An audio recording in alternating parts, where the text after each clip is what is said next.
আমার একটা সাথী ছিল দেশের বাড়িতে, মিষ্টি কথায় লিখত চিঠি প্রতি মাসেতে। হঠাৎ একদিন খবর এলো সাথীর নাকি বিয়ে হলো আমার অজান্তে।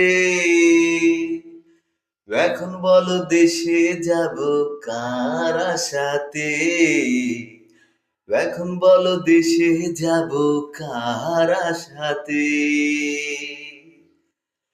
আমার একটা সাথী ছিল দেশের বাড়িতে, মিষ্টি কথায় লিখত চিঠি প্রতি মাসেতে। হঠাৎ একদিন খবর এলো সাথীর নাকি বিয়ে হলো আমার অজান্তে।